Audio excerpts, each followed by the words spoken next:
बिस्मिल्लाहिर्रहमानिर्रहीम। अस्सलाम वालेकुम दोस्तों, उम्मीद करता हूँ आप बिल्कुल ठीक ठाक होंगे। दोस्तों आज है 16 जुलाई सन 2021 और दिन है जुम्मा का। आप तमाम दोस्तों को हमारी तरफ से जुम्मा मुबारक हो। तो दोस्तों जैसे कि आप जानते हैं, ओमान सुप्रीम कमेटी की तरफ से कहा गया है कि जो ईद के फर्स्ट 3 दिन होंगे यानी 20 जुलाई, 21 जुलाई और 22 जुलाई, इस दौरान फुल लॉकडाउन होगा। तो इसमें कुछ जो चीज़ें बताई गई हैं जिनको इजाज़त है वो अपना काम कर सकते हैं, आ जा सकते हैं, तो वो मैं आपके साथ शेयर कर रहा हूँ। वैसे टोटल नाम जो है 18 हैं, लेकिन 18 में से तकरीबन 24-25 ऐसे निकल आते हैं। तो सबसे पहले एक छोटी सी रिक्वेस्ट कि अगर आपने अभी तक हमारे चैनल सब्सक्राइब नहीं किया टेक विद उर्दू, तो आप इसको सब्सक्राइब कर लीजिएगा।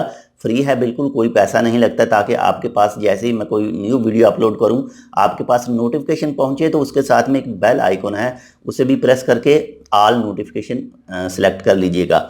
तो सबसे पहले जो नंबर 1 पर है वो है जो मवेशी पालने वाले, जिसको लाइफ स्टॉक कहा जाता है, जो मवेशी जिन्होंने रखे होते हैं, चारा वगैरह डालना होता है वो, और किसान जो पानी वगैरह लगाने के लिए जाते हैं, तो उनको इजाज़त होगी सुबह 5 बजे से लेकर दिन 11 बजे तक बस। इसके बाद में नंबर 2 पर वो बसें जो मुख्तलिफ़ फैक्ट्रियों में चलती हैं, वर्कर को वहाँ पर लेकर जाने के लिए, तो उनको भी इजाज़त होगी।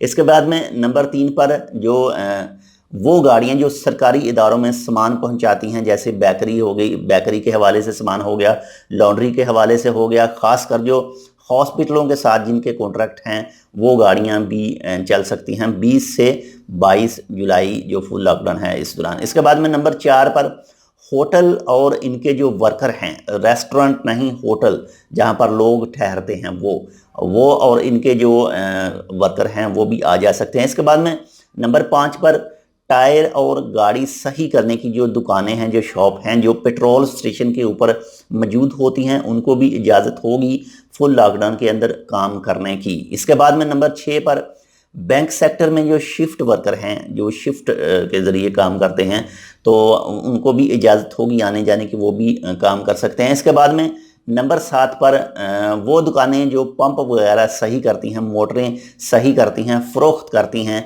उनको भी इजाज़त होगी। लेकिन कुछ ऐसी चीज़ें हैं कि आपने टेलीफोन करके पता करना है, उसके बाद में ही खोलने की इजाज़त नहीं है, लेकिन आप टेलीफोन करके कांटेक्ट करके और वो अपना काम करवा सकते हैं।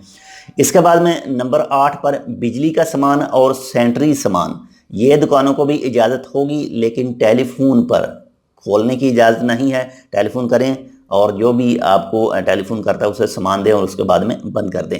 इसके बाद में नंबर 9 पर जो है वो है एमरजेंसी गाड़ियाँ, जैसे बिजली सही करने वाली गाड़ी हो, इसके बाद में पानी सही करने का जो भी सिस्टम हो वो हो, इसके बाद में कम्युनिकेशन की जो गाड़ियां हैं वगैरह, ये सब को इजाज़त होगी। इसके बाद में नंबर 10 पर गैस और वाटर टैंकर गाड़ियां, इनको भी इजाज़त होगी फुल लॉकडाउन में चलने की। इसके बाद में नंबर 11 पर एयरपोर्ट और पोर्ट की तरफ जो ट्रैफिक जाती और आती है, इसको भी इजाज़त होगी, वो भी अपना आ जा सकते हैं। इसके बाद में नंबर 12 पर 3 टन और 3 टन से जो ऊपर गाड़ियां हैं उनको भी इजाज़त है फुल लॉकडाउन में चलने की। इसके बाद में नंबर 13 पर पेट्रोल पंप पर जो काम करने वाले आदमी हैं, जो वर्कर हैं, 24 घंटे का जो काम करते हैं, उनको भी इजाज़त होगी, वो भी आ जा सकते हैं। इसके बाद में नंबर 14 पर मीडिया और प्रेस में काम करने वाले लोग, वो चाहे प्राइवेट हो या सरकारी हो, तो उनको भी आने जाने की इजाज़त होगी। इसके बाद में नंबर 15 पर worker relief and shelter sector में जो वर्कर काम करते हैं उनको भी इजाज़त है, वो भी आ जा सकते हैं। इसके बाद में नंबर जो 16 पर है वो है इंश्योरेंस वर्कर और कस्टम क्लियरेंस वर्कर, जिनकी ड्यूटी है, शिफ्ट है, तो वो भी आ जा सकते हैं। इसके बाद में नंबर 17 पर जो फूड टेस्ट लेबॉर्ट्रीज़ हैं उनको भी इजाज़त है और वो भी अपना काम कर सकती हैं। और इसके बाद में नंबर 18 पर जो है वो है ऑयल एंड गैस फील्ड, इनको भी इजाज़त होगी। तो ये थे कुछ 18 से 19 चीज़ें जिनको इजाज़त है, जो फुल लॉकडाउन है 20 से 22 तक उसके दौरान काम करने की।